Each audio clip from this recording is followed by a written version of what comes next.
And now it is time to move on to the MLB Lockout and, the weekly updates that I've been having to give you guys about this. And, I think I'm going to keep this one relatively short. And quite honestly, the reason is because I'm getting really sick of talking about it. And it has nothing to do with, the podcast or you guys. I definitely love this aspect of the job, but it's just kind of the principle of it, I'm getting really, really sick of having to say that the owners and the players are really far apart and that they have no, hope in a lot of ways of coming together anytime soon and figuring this out, on Thursday of last week, the owners and the players met for 15 minutes. The players presented their version of a compromise, which I will say is very eerily similar to other owner compromises that they've presented to the players in past CBAs and in this one. So obviously the owners kind of probably saw that they were getting something thrown in their face, said no, and immediately left the meeting. So the meeting again lasted 15 minutes. And here I am talking about it again for another week. I don't know how many weeks in a row this is. It's at least 3 or 4 at this point. And I don't agree with I don't necessarily agree with the players kind of throwing something in the owner's face, especially at this stage in the game where spring training has already been moved back a week. By the way, spring training has officially been moved back a week from February 28th, I believe, to March 5th. The original start date might be a day off or two, but no matter what, the new one is March 5th, so that's the most important thing. It's been moved back. But, again, while I don't agree with it at this stage, especially at this stage, I should say, I understand it. I mean, I really do understand the players in this kind of scenario because they're frustrated. I completely get it. And, they decided to throw that frustration in the owner's face and to make them see what the owners have been doing to the players for years. And basically, they're doing the thing where, somebody has done something a couple times and you don't like it, but they tell you to get over it, and then you do it to them and they freak out and you just go, well, it's not that funny when it happens to you, is it, buddy? Like, that's basically what the players are doing to the owners at this point. And again, I don't agree with it, but I do understand it. And again, like I said, spring training has been officially moved back to March 5th. There is obviously still a chance that it could be delayed more. So you never really know what's going to happen here. And from what I understand, the MLB and the MLBPA have decided to take this week, starting today when I'm recording this on Monday, February 21st. They have taken this week, and they are going to meet every single day and try to come up with some kind of compromise, and they're working hard to get a deal done by the time, or not by the time season starts, but in order to start the season on time. I should clarify there. Gonna be honest here, guys. I don't think it's gonna happen. I do not think that we're gonna start the regular season on time. I do not think, I don't even know if we're going to have spring training. And there's a lot of reasons why I feel that way. And it's nothing necessarily that I've read, or at least it's, maybe loosely based off of what I've read and what I've watched. There's been a couple of videos that people have put out, players or non-players, analysts, whatever the case may be, that, don't really necessarily give me hope, but I kind of had this opinion before watching these videos anyway, so, if they are influenced by those, it's very loosely influenced, I should say, and one of the reasons is because, in certain core areas, in the core economics of the deal, in certain spots, the owners and the players are quite literally $100 million apart in their negotiations. I mean, that is a crazy amount. Think about it in terms of if it was an individual player.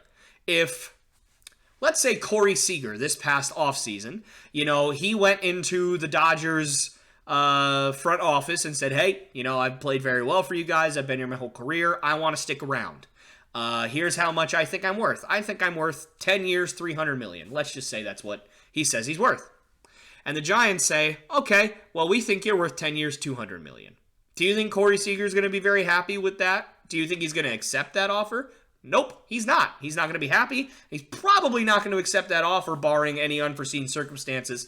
If all the other teams agree that he's only worth $200 million, then he might end up signing it. But at that particular moment, when he believes he's worth $300 million and he doesn't have any kind of, proof to say that he isn't, as in all the other owners have agreed at that point, there's nothing for him to go off of other than this is what I think I'm worth.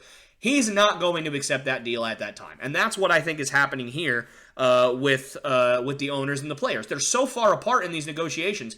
I don't see how in the world, either side is going to compromise enough to get there. Now, they're going to have to, right? Somebody's either going to have to go all the way right, all the way left, or the two sides are going to have to meet somewhere in the middle. It's going to happen eventually, because I don't think the players or the owners think a solution to this is not playing baseball in 2022.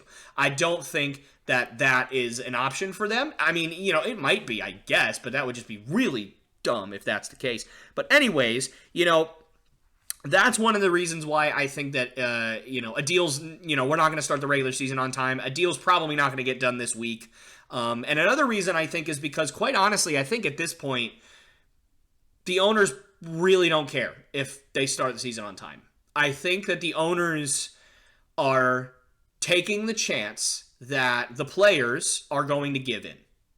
I think that they're trying to not offer the players even remotely close to what they want. Not even remotely close, which, again, I have to emphasize, the owners have not given anything remotely close to what the players have asked for. So, to me, right, I think that the owners are almost trying to play chess, where they are refusing to give the players anything, and they are hoping that it gets deep enough in the game, deep enough in negotiations, where, we're getting to the point where regular season games have been cut off, maybe even before that, you never know. Or it's out, or maybe it's even after, where, we're missing a month of the season, and the players and owners still aren't getting anything, and the players finally give in and say, fine, we'll take your barely coherent offer because we just want to play baseball. I think that is what the owners are trying to do. And it's terrifying to me. It is terrifying to me because, going back to the core economics of the deal, the owners, they haven't budged. Now, which is weird because it seems like the owners are at least trying to compromise on pretty much everything else. I mean, the draft, the Rule 4 players and stuff like that with minor league systems. They've, given out draft picks and stuff for, people calling up,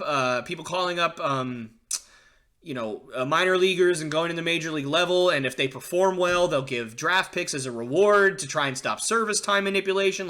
They have at least come up with ideas to address what the players want in every area but the core economics. So, again, just to kind of summarize here, the players have proposed a lot of different things in these past CBA negotiations. And the owners have almost kind of said, okay, yeah, we can live with that. We can live with that in everything. But when it comes to the core economics of the game, when it comes out to actually coughing up even just a little bit more money in the grand scheme of things, the owners are just like, nope, I'm no way, I'm not doing it. And it's ridiculous. And what scares me more than anything here is that I'm worried that the players are going to have to give in because the owners are, I think at this point, the players may be the only ones that care about the season starting on time. And I understand. Listen, I understand that the media at this point is basically calling both sides ignorant and selfish. And I agree. I think that in a lot of ways, both sides are being selfish at this point. But I think that the difference here is the players are asking for, basically, when young players are performing at a very high level, they are basically asking for the owners to reward those young players with more money than they would have made otherwise for performing above the norm of what a person their age would. Like somebody like Juan Soto, who I think he's 22, 23 at this point. He's so young, it's crazy. Like somebody like that, who goes out there and, is an MVP candidate pretty much every year, and he's among the top hitters in baseball, if not the very best pure hitter in baseball, just in terms of, getting on base and, just hitting, like literally just the contact of it. Somebody like that, who's that young, like he's making, before arbitration, he's making $600,000. Like it gets to a point where you're sitting there going, really, like this is what you're going to get. And the sad thing is, the owners right now have the liberty to pay these players, these pre-arbitration eligible players, barely any money by, obviously $600,000 is a lot of money, but like in the grand scheme of how much money Major League Baseball pulls in, these players are not making much. And then control that version of their contract for 6 years and then release them into free agency when they're much, much older and their value has plummeted because their age has gone up. And now these players oftentimes don't make nearly as much money as they should. Or in the case of somebody like a Ronald Acuna Jr., sits there and goes, man, I am killing it right now. I have no idea what's going to happen in the next 5 years. I could blow out both my knees. He's already halfway there. But I could blow out both my knees and never be the same again and be a 240 hitter for the next 5 years and never make any money. So what I'm going to do is at 21 years old, I'm going to sign way below my market value just to guarantee that I have at least some semblance of money. And I forget what the exact number of his contract is, but it's something like he's making like $8 million a year, which for a guy who before his injury, I will make the bold claim that if Ronald Acuna had kept his pace in the National League last year, before he got injured, he would have won the MVP, to me. I mean, he was having an unbelievable year at the plate. And he's obviously a great defender as well, could steal bases. He could do it all. And I think he would have won MVP before that. And the MVP would have been making $8 million for the next, 10 years. Like, it's just ridiculous. And that's what these guys feel like they have to do. And, again, I think that if the players, just to kind of get, back to the actual negotiation part of this, is what scares me is that if the players give in now, if they decide, you know what, I just want to play baseball this year, and they give in to, a $10 million bonus pool, then, and all of the other the core economic stuff that the owners are trying to push to not basically cough up any extra money. If they give in, then the players will not have any power for the next 10 years, maybe 20 years, and the owners are just going to walk all over them in these negotiations for the next chunk of years until the next generation of baseball. There hasn't been a strike since 94. And in part, that's because of the stewardship of the owners and the stewardship of the MLBPA and keeping both sides cordial and friendly and everything. And it all kind of exploded this year because this generation of baseball is saying we're being underappreciated in terms of the value of how much money you guys are bringing in versus how much money we're bringing in and you guys are giving to us. And I think another key difference in these negotiations is, the players are asking for what they believe, and you can disagree or agree with what they believe their fair share is, but what they are asking for what they believe is their fair share. And they are basically making the argument, the value of the game of baseball in terms of dollars has gone up. Therefore, the value of what we make should go up in terms of dollars. It doesn't have to, we're not saying if we're making 40% or 50%, I don't know the number, but let's say it's 50-50. I don't think it is, but let's say it's 50-50. The players make 50%, the owners make 50%. Let's say the players aren't saying, well, we're making 50%. We think we should be making 97% and you should be making 3%. No, they're not saying that. They're saying, well, 10, 20 years ago we were making 50%, but now we're making 40%. And so we would just want to go back up to 50%. That's what they're saying. And the owners on the other side are going, well, we want to make more money. Okay, why? I just like it. Okay, well, no, I don't like it. No, you're not, that's not a good argument. You can't just say, well, I just like money, so I'm not paying you more because I like it. Like that's quite frankly, that's an argument that a 3-year-old would make. when he doesn't want to give you one of his toys or one of his clothes for you to wash. Like, well, I like this toy, so I don't want to give it to you. Well, if you don't give it to me, it's going to smell like poo for the next month. So can you just give it to me? But I like it. Oh God. Okay. Like that, it's a dumb argument, and I can't understand why the owners are taking this stand when they should just pay the players their fair share. And again, kind of going back to the point here, if the players give in now, they're not going to have any power for the next 10, 20 years. It would be completely disastrous for them. So, personally, I'm going to give you guys an unpopular take here. If I haven't already given you an unpopular take in that, I think the players deserve more than what they're getting, that might be unpopular for some people. But what I think is that if the players and the owners get together, or the MLBPA and the MLB, I should say, their representatives get together this week, and they are just going at it all week for these negotiations, and they can't come up with anything, I think that the players should not give up the fight. I think that the players should keep on fighting until they get at least partially what they want. I'm not saying hold out until the owners give you a $115 million arbitration pool. They're never going to give you a $115 million arbitration pool. If the owners gave them that much money for the arbitration pool, I would be floored. I would fall out of this chair and I would pass out and I wouldn't wake up for days. Like I would be shocked. Don't hold me to that, by the way. I do not want to hurt myself. But like I'd be shocked if that happened. It would just be insane. So the unpopular part of this is that they are dealing with and have had enough of dealing with these greedy owners not coughing up any semblance of a negotiation or compromise with what the players are asking for, at least, again, in terms of the core economics. They have compromised in other areas, but in terms of the economics, they're not compromising. The economics is the most important part of this deal, and the owners are just saying no. So the players are tired of it. And I think that since they started on this path, they took a stand to this point. They can't give up that stand. They cannot give up this fight now. If they do, they will have no power, no negotiation power for the next 10 or 20 years. I've said it a couple times, but I really want to hammer that point home. Like,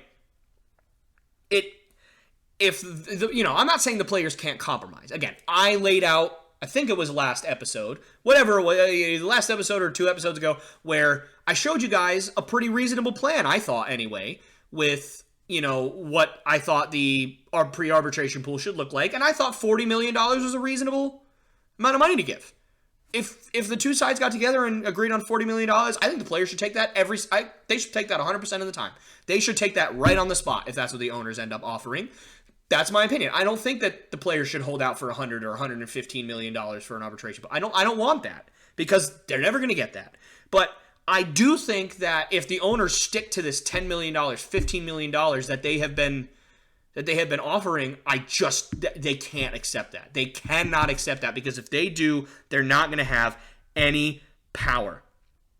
And what that means is, for me, again, here comes the unpopular opinion, guys. For me, if the players have to keep taking a stand and the owners are not offering what the players feel is fair and what we as fans think is fair for the players, even if it means the regular season getting delayed, and God forbid, even if it means the season getting canceled, I think that they should do it. I know, very unpopular opinion. It literally hurts me in my heart and in my gut to say, because of course, I love baseball. This is the first time in my life, this will be the first season that I will be watching baseball without playing it. Like, since I was 4. Like, it's a crazy thing to me to now just be objectively a fan of baseball. And this is the first year that's going to happen. And I'm excited about it. So if there was no baseball this year, or if it got delayed, that would really stink. I would hate that. But what would be worse to me is the players playing under a deal that is going to make them miserable, and that we as fans know the owners are taking advantage of them. That's what would be worse for me. So, for the owners, I'm going to transition to talking to the owners here. And I know I said I'd keep this short, but I had to get a lot of stuff off of my chest here. Just cough up the money, you greedy pricks. Please. You're going to lose a lot more money if there's no baseball. Just saying. I think that if it's true that the owners kind of have this idea in their head that the players are going to eventually give, if you believe that and you're wrong, you're going to lose a lot of money. You're going to lose a lot more money than if you put $40 million per year in an arbitration pool and present it to the players. I'll tell you that for free. If you, on average, as MLB teams, as a whole, if you make over $1 billion a year on average, which is about what you're making on average, and every team pays $1.3 million to put into a pool to make it $40 million, I really think you're going to be okay. I think you might be able to feed your children if you do that, especially because there are very few owners in the MLB that only own baseball teams. They own other businesses, they own other products, they own other teams, even sometimes. For somebody like a Magic Johnson, it's crazy that, for people who are making billions per year, that a couple $1 million to pay your best employees and your employees that are making you all that money, that it's like not pulling teeth, it's like trying to turn your entire mouth into dentures and just rip the whole thing out. It's impossible. It's ridiculous. And clearly the owners, all they care about is making every single penny that they possibly can and saving every single penny that they possibly can and keeping just an absurd amount of leverage at all times. But I genuinely think that for the players, you cannot quit. You cannot stop this fight. You have already come this far. If you give up now, you'll have no leverage whatsoever. And as always, I will keep you guys updated as this goes along. Obviously, I said I am recording this on Monday, the 21st of February, excuse me. I am just all over the place, I guess. But no, on the 21st of February, I'm recording this. This is the first day that the players and owners have met. I checked every source that I could.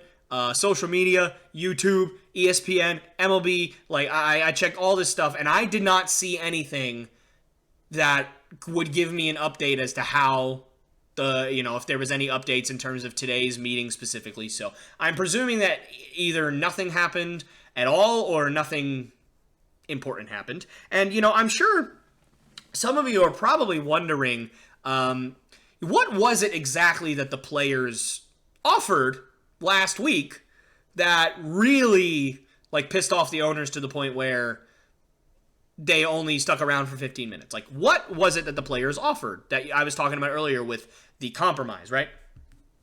I would like to address that question with another question. Does it matter what they offered? Is it going to change anything? No and no. Hey guys, me again. Thank you so much for watching one of my clips from the Lopes Goes Last podcast. These clips are so much fun to do. I absolutely love making them, and I absolutely love doing them. And this podcast is my baby, so I really want this thing to grow, and I really want it to succeed. So if you did like what you see, please subscribe. Also hit that bell notification so you never miss any one of my episodes or one of my clips like this one. And please do also like and share these videos with your friends and your family so that we can make this thing grow as fast as possible. And I wanted to thank you again so much. And I hope you guys enjoyed the video and have a great rest of your day.